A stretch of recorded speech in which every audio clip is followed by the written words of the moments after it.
how many nail shops I went to in less, it ain't even been 10 minutes. It's not even 10 minutes away. Look it. This is the last one. Ain't nobody there. Ain't nobody hanging out.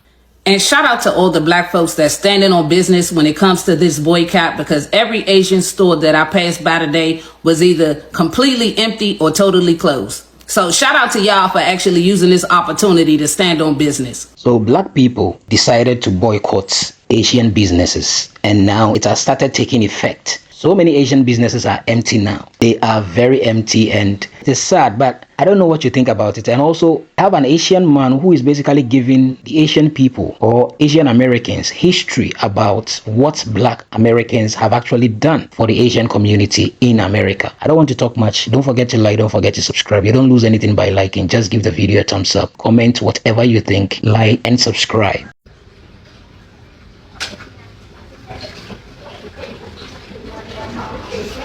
Nobody in there.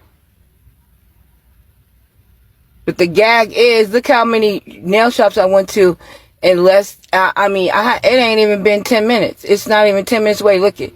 This is the last one. Ain't nobody there. Ain't nobody hanging out. My grandma always used to say, people always think the grass is greener on the other side, but you still got to water that shit. And every time I see certain conversations online, I always think about that.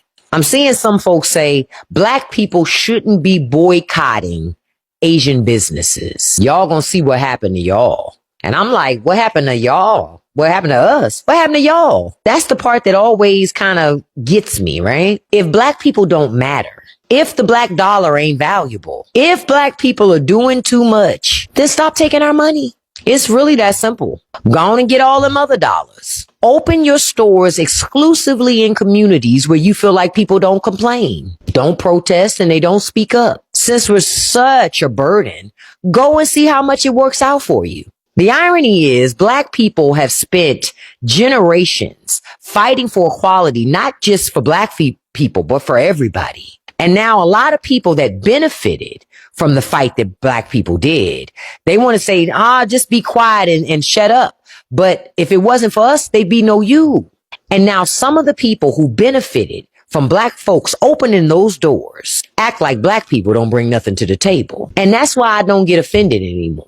If you truly believe black people have no value, stand on business. Stop taking the black dollar. Stop opening businesses in black neighborhoods. Stop marketing to black consumers. And just let us know when that little experiment works out. Because see, my grandmama also taught me something else. Folks don't appreciate water until the well runs dry. The Korean stock market crashed a week ago. Keep up the Asian boycott. Some of y'all are very ignorant. I'm not going to say dumb out of respect, but they are ignorant. Ignorance means you do not know or you are not educated in that topic. And it's okay to be ignorant. I'm ignorant about a lot of things. I don't know everything about the world.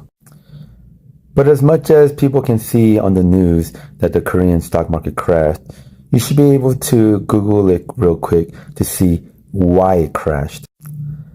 At first, I was shocked to see people taking credit for this, saying it's because of these Asian boycotts on nail salons. But then I'd be reading the comments, and many people agree. And then I'll finally see a logical and intelligent comment that says, what does the Korean stock market crashing have anything to do with the Asian boycott? Look, I love black people. I have black friends. I want us all to get along. But some of y'all need to police up some of this ignorance. Just like how I'm going to police up some of this anti-black hate. Like that Asian guy that burned that cross.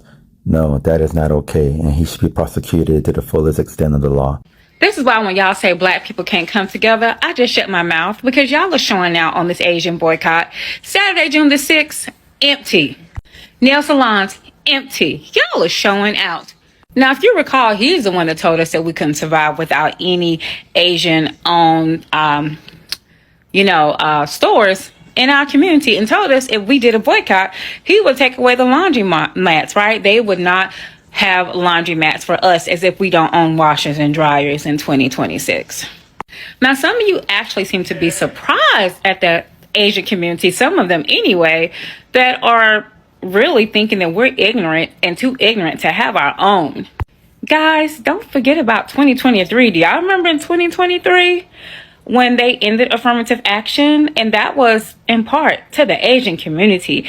They let themselves be pushed to end affirmative action against the blacks. And people always say against the blacks as if we're the only community and we're the number one community to benefit from affirmative action. We weren't, but that's a discussion for another day.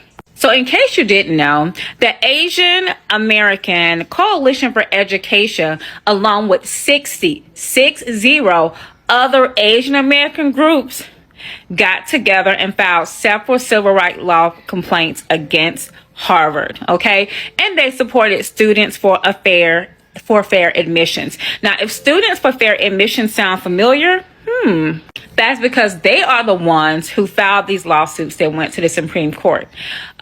President and fellows of Harvard College and also against University of North Carolina. They combined the two.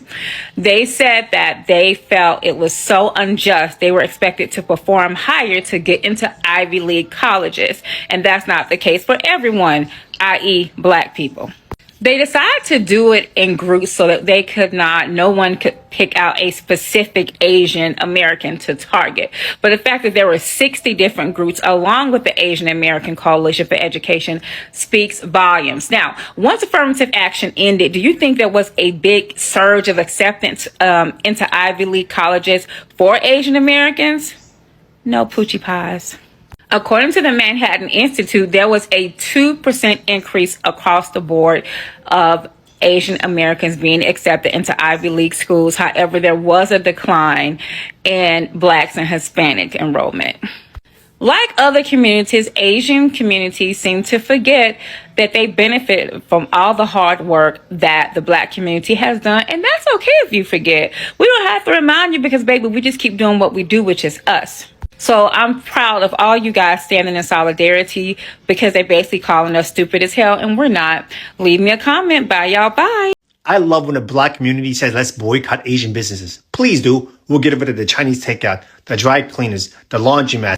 It is so damn ironic of you to bring up Chinese restaurants and dry cleaners and laundromats because we didn't choose those jobs. We were actually forced into them due to the anti-Asian laws created by white Americans and white European immigrants. And the only reason why those businesses survived was largely because of the support of black people.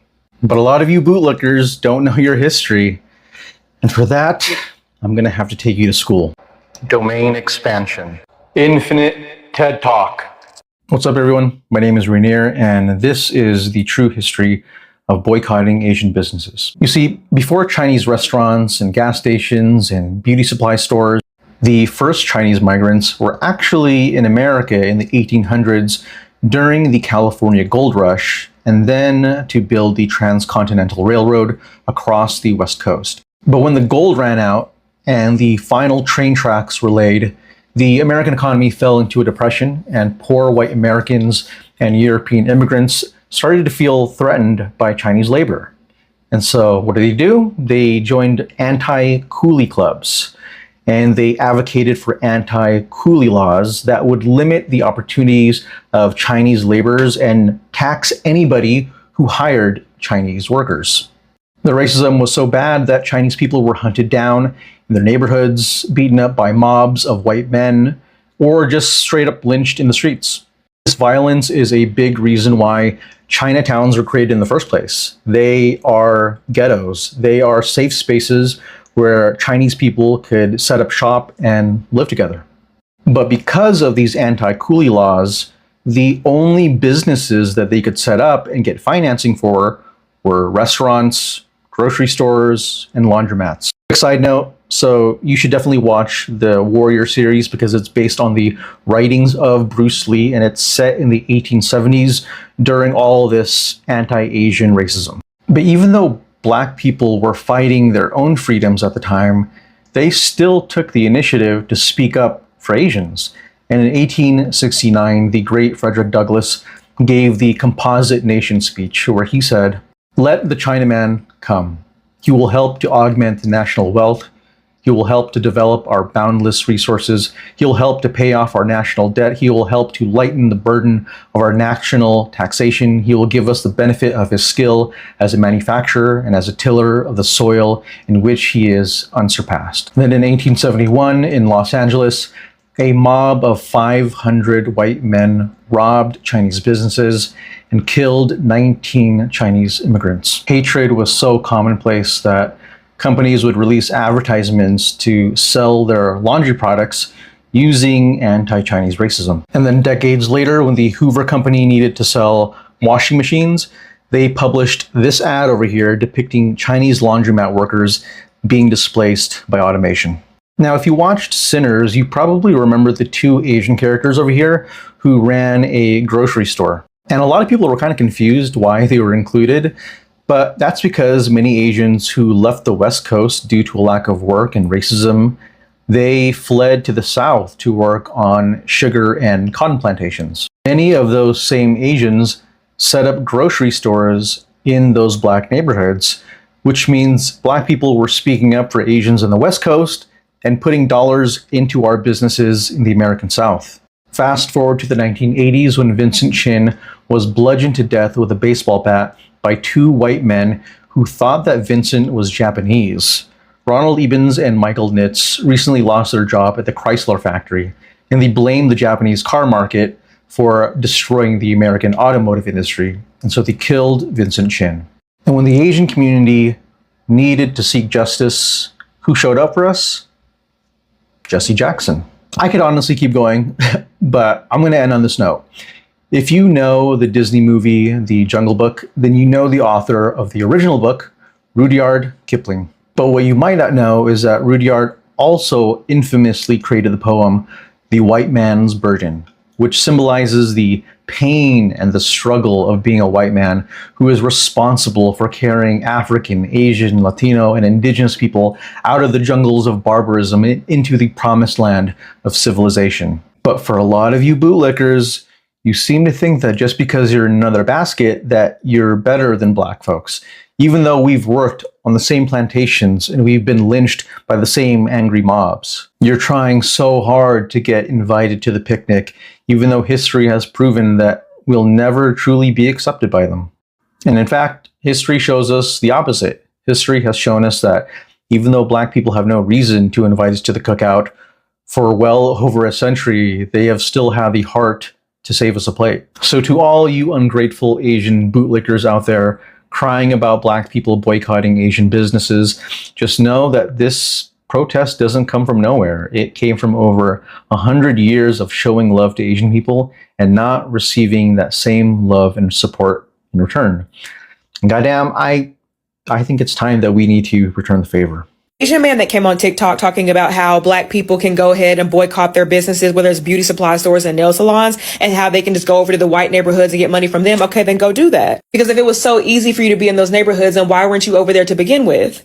It's strategically placed for beauty supply stores, nail salons, and liquor stores to be placed in the black community because you know that's where all the money's going to come from. The Asian man that came on TikTok and said what he said is a prime example of why black people are boycotting to begin with. They're just exposing what we've always known, this secret weird hatred, this secret weird animosity towards us when we've done nothing to you. I saw another young lady on TikTok talking about how there was xenophobia that was being pushed towards Asian community when Donald Trump had first got elected and Asians were getting beat up in broad daylight. And she was talking about how when Asians were talking about POC solidarity and black people came to their aid, but now it's shoes on the other foot, they're nowhere to be found. It's our problem and it's our fault. Which is exactly why black people are boycotting, because we recognize that we can have solidarity for everybody else, but nobody can have solidarity when it comes to us in our community. There is not a single group of people that actually want black people to come together and build community without them.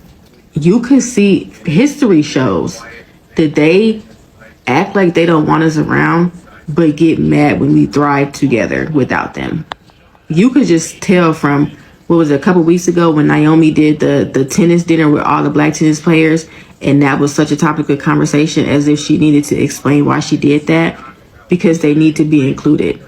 So for that Asian man to get online and call black people poor and incompetent and make it seem like we need him more than they need us, you fucked yourself over, buddy. It's really fucking absurd to me how Asian businesses want compassion from black people right now, but it's just like, that man spoke for the collective. As a black person, I know that it's a lot of hostility when you go to these Asian businesses, these Asian hair stores, these Asian nail salons, these Chinese spots. They're always looking at niggas like a fucking criminal. And then it's like they want us to exclude them from the boycott, but their actions aren't gonna fucking change. These behaviors aren't gonna fucking change. At the end of the day, there will still be black people that go support these businesses and still get racially targeted, racially profiled, stereotyped. Why would I come spend my money with a group of motherfuckers who literally don't like me? And the last time I checked, niggas was so poor. We was so broke. We need to save our money because we're welfare, baby. Well, guess what? We're gonna save our black dollars and keep it circulating through our black community. And don't get on this motherfucking internet asking where the niggas is. Because at the end of the day, there's Indians, Mexicans, white people. Why aren't they supporting y'all's business? I found myself in Asian people business, and this is what I found out. They mad about that boycott. They real mad about that boycott. They saying that if that boy went in that store trying to steal them bottles of water, even though it's been proven so many different times that that boy did not try to steal them bottles of water, he would not have been put on a t-shirt. In fact, mind you, I'm only the messenger. This is exactly what they said. They said that they tired of these niggas and their niggerism. Those are their exact words, okay? They also are saying that if y'all are so anti-Asian and y'all don't want to use none of our shit, make sure you don't use nothing made in China. Make sure you don't buy none of our wigs and weaves. Don't go to our hair stores. Don't go to our restaurants, our corner stores. Don't do nothing. They said stay up out of our shit. They said they tired of y'all broke niggas coming in they shit stealing. Then all in the same breath, they're upset that we don't want to be racially profiled every time we want to go and patronize any of these businesses.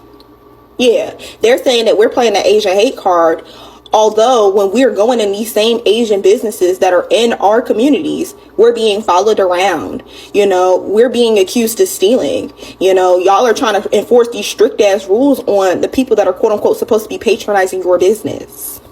Then you got the PR princess. The power to the people, okay? Child, they are going working overtime, making video after video how they stand with the black community, and they're just so ashamed, and, you know, that they understand why black people don't want to patronize Asian businesses. But yet, when you're at the dinner table with your mom and dad and your grandma and everybody at the table, and they're openly being racist, you're not doing or saying anything. You see, your power to the people and you support the black community when black people are in the room. But when black people are no longer in that room, are you still having that same stance and viewpoint? Yeah, I didn't think so. But anyways, this is what's going on. Make sure you follow me. The way y'all keep coming with excuses as to why these nail shops and other Asian businesses and restaurants and stuff are empty, y'all really don't believe that when black people set their minds to it, that they can actually stick to it and make differences.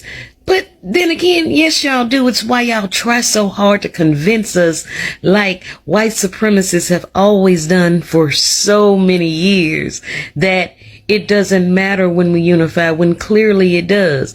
But to see y'all writing all these excuses, it's a Monday, oh, it's still too early, or it's this, or maybe just people are standing on their word, black people, and keeping their money in black businesses. Bravo, black people. I don't understand how the most educated group of people, Asians, can't figure out why black Americans are trying to boycott their businesses. It's so crazy to me that Asians think black Americans are doing this to get back at us, or that this is a generalization of all Asians, that we are all racist like Rick Chow. The boycott is pent-up frustration from years of black Americans dealing with Asian-owned businesses and constantly getting racially profiled, followed, and the overall lack of respect that they have to deal with, even though they are these businesses' said main customers.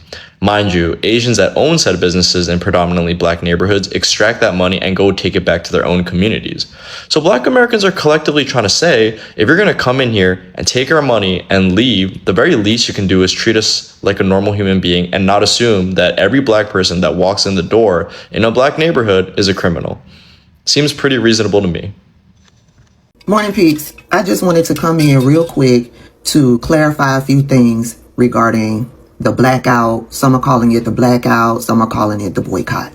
I want to first say to the Asians out there who are doing videos, throwing up in black people's faces to stop using Asian products, and y'all are calling out the iPhone, for instance, right? Stop using the iPhone. I think you guys are confusing made in China or manufactured in China with who actually owns the company. So you say stop using the iPhone. I say the iPhone is only made in China or manufactured in China. The person who owns the company is a group of white men. It was started by Steve Jobs, a white man, here in the United States. Okay? And now it's owned by two other white men. But yeah, it's made in China. They make the iPhone in China. But yeah, a Chinese person doesn't own it. The same thing with clothes or Jordans. Y'all brought up Nike and Jordans, right? Yeah. It may be manufactured in China, made in China, but Nike is a U.S. based, a U.S. owned company. And Jordan, Michael Jordan, is a black man. Next, y'all keep bringing up about TikTok being a Chinese company. Partially true. Last year, maybe the year before, TikTok was forced to sell the majority of the business to Larry Ellison, he's the owner of the Oracle Group. There's an investment group over here in the United States and in Israel. And I believe one of those Middle Eastern countries is also a part of the group. Yeah, they bought TikTok. Yeah, they own 80% of the US based TikTok. The Chinese only owns about 20%. So the Chinese are no longer the majority owner of TikTok. Yeah, I need for y'all to catch up on all of this. Next, for all of you Asians that are threatening to boycott black businesses, I wish you the very best of luck with that. Why? Because you all rarely patronize black businesses in the first place. So, yeah, good luck to you on that. Lastly, to my people, black people, I know you've been putting in work to research black-owned nail salons, black-owned beauty supply stores, even black-owned liquor stores or wine and spirits or anything like that for you to patronize. I know you've been putting in work, but you're going to have to put in just a little bit more work, because what the Asians are now doing, when you go to Google a certain businesses, they are putting in their descriptions that their business is black owned. They're putting it in the metadata. They are trying to trick black people. Okay. So you're going to have to do a little bit more research to ensure that that nail salon is black owned, to ensure that that beauty supply store is black owned. And you may find that you Googled one of those businesses and Google said that this was a black owned business, and you get into that beauty supply store and you don't see any black faces in that beauty supply store. And then you're going to have to decide if you are going to turn around and walk out, or if you're going to spend your dollars in that supply store or that nail salon. I'm hoping that you will turn around and walk out. Black business owners who have websites, put the owner and a picture of the owner. Do an about section of the owner. Do an owner spotlight on your website. Make it easy for us to know that this business is black owned. You have black text, take a picture with your black text at your nail salon so we know for sure that we're dealing with a black owned business. Help us out so that there won't be any questions or any doubt that your business is black owned. Yeah, because they're coming with the trickery. That's all I got. When the black community is talking about boycotting Asian businesses, everybody should be in agreement with them. And for the people who really just don't understand or agree with me, I just really want you to also understand that they are not in your business, because there are some Asian people that only shop at Asian places only. Like, I'm talking about people that will drive all the way to like Orange County in LA and just go to get boba, dim sum, noodle houses, Korean barbecue, like, and they just stick with that same thing. And they're not saying anything about it. I just don't understand what's the problem of wanting to support the Black community and wanting to support their own businesses at this. I think it's great. We should actually be very happy that this is what they want, and we should be in support with them. Like, we should be looking and seeking to support their community too. Like, why are you so pressed about where their money is going at this point? I don't know. And I feel like I could talk about this topic for a very long time, because how I see it is that, like, if you were to go to any other country, right? Let's just say, like, for me, I'm Chinese Cambodian. Let's say we go to Cambodia. All the business owners in that country are Cambodian, or majority of them are Cambodian. So we're here in America, and the Native Americans were here. The white Americans took their land. The Black Americans built this land. The Black Americans doesn't have an established community, and like even in the same way that Asian people do. Is that not alarming? Like, every other community out here has some sort of established business amongst even like a certain trade. But are you guys even asking, like, why is it that the Black community is not? And it's not their fault, because many people in the Black community, they do try to have businesses. They do try to do these things, but there is discrimination and there is systemic racism that prevents them from doing it. And, or if not, people be trying to shut them down just because. Do you guys don't see that? You guys don't ask why? I'm just like, why would you guys not want to support their decision in doing this? Like, you guys are scared about losing money. They're scared about their people being killed. How is this even a debate? And let's be very real. No one is entitled to police anybody on what they can or cannot do with their money. So for the people who are saying not everybody deserves this, that was just one person, you're being disrespectful. Stop trying to persuade them as to why they should just keep spending money with everybody else besides putting it into their own community. We should be doing it too. Every person of color should be doing it. You see, some of these things that usually we talk about here, and it keeps happening all the time. I don't know what Black people have actually done to deserve all this. We all know how this particular issue or incident happened or started. A 14-year-old Black American boy was shot because an Asian man thought that Black kid stole something from his store. This guy is not alive anymore, and this Asian man was arrested, taken to court and all that. And I think he was imprisoned. 3 years down the line, this man has been freed, and they are saying he is not guilty. And Black people started saying on the internet that they are going to boycott Asian businesses, like, because of this particular incident. Within some few days, or let's say within that same time, we had an Asian man who came out and basically dared Black people that if they like, they should, or if they can, they should boycott Asian businesses. And this is what is taking place right now. And trust me, the Asian people are feeling it, and now they've even gone onto the street to basically demonstrate or protest to their own people that what they are doing is not right. It is just crazy how Black people are seen. It's like they want the Black money, like the Black person's money, but they don't want to respect you. It is just sad. The only thing that I all the time say is that Black people are not united. This is one problem that I have. We have FBAs, we have Africans, we have African Americans, we have Caribbeans. We are one people. These people treat us the same. Like, why are we bringing division amongst ourselves? For what? We should come together and know better, honestly, and do things amongst ourselves and believe and trust in ourselves. Thank you so much for watching.